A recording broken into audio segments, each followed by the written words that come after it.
Lise la vision d'horreur de cette guerre imposée.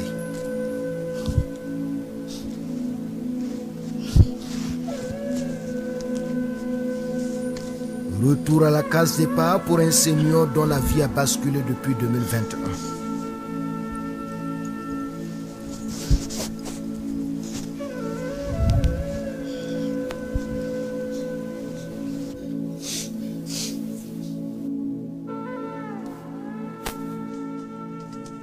En attendant, la jeunesse est au travail pour redonner à Numotjedou son visage d'antan. Pendant ce temps, deux compagnies des 7e et 17e bataillons d'intervention rapide mettent le cap sur Doutier, 40 km au nord. La distance nous prendra 2 jours de marche sur un sentier obstrué. Dans le convoi, des VRP a installé à Lafia, Sirakoro et Panla.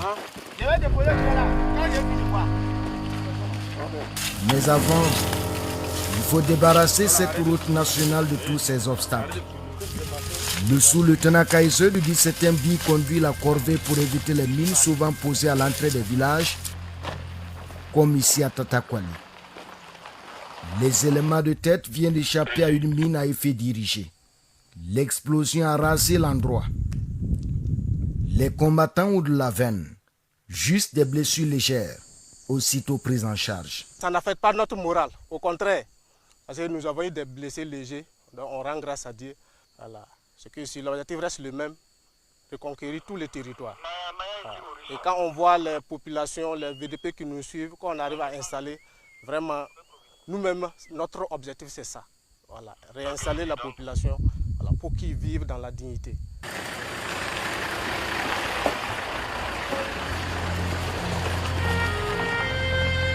La journée touche à sa fin. Les unités entrent à Palan pour y camper. Pendant ce temps, les compagnies Cobra 2 et 3 achèvent la fouille de la forêt de Dida. C'est autre défi pour l'opération. Les terroristes ont quitté la zone, laissant derrière concessions vides, bêtes et vivres. La nuit tombée, les combattants campent aux portes de Goté. L'équipe sait bien que nous sommes à une base arrière de groupes armés terroristes chassés des villages environnants. Dispositif mis en place pour une embuscade.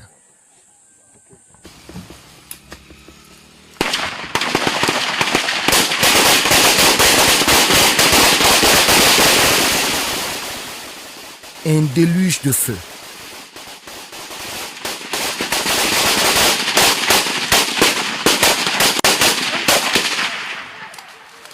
C'est la nuit la plus électrique de cette manœuvre avec des ratissages en pleine obscurité.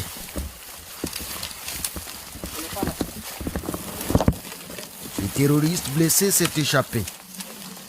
Celui-là est touché. Au matin, on dénombre plusieurs corps. Les combattants mettent à l'abri le butin avant de fouiller le village.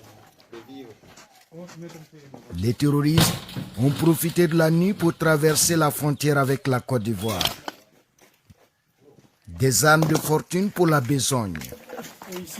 Des tonnes de vivres dans des concessions solitaires. Au marché, les boutiques sont pleines pour nourrir les terroristes. Peut-être les mêmes qui ont vidé Palan et pillé les biens de ses habitants comme ce VDP. Ce que j'en ai perdu beaucoup, c'est bon. Dieu seul qui le sait, j'en ai perdu que 30 hectares dans la carte, donc j'en ai tout perdu. Voilà. Donc je cultivais le sésame, je gagnais tout. Je gagnais plus de 30 sacs, 25 sacs par an. Cette terre-là nous appartient. Et nous sommes venus récupérer la terre pour pouvoir garder notre terre pour l'avenir de nos enfants. Une Kalachnikov pour préserver l'avenir des enfants presque hypothéqués par des terroristes eut également mis à sac la boutique de ce jeune VDP. Ce matin, Armand Bandoulière est temps de remettre sur pied son commerce avant l'arrivée des populations annoncée pour bientôt.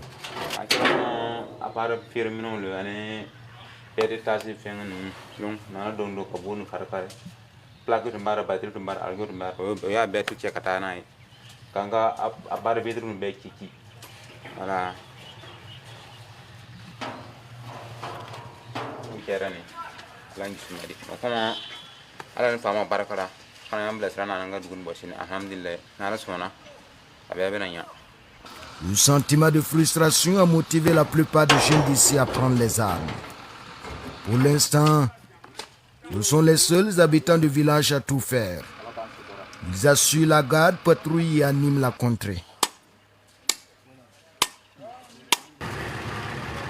Pour nous, le périple continue. Motos et pick-up brandissent par intermittence. Entre-temps, le dispositif permet de surprendre des éléments résiduels. Celui-ci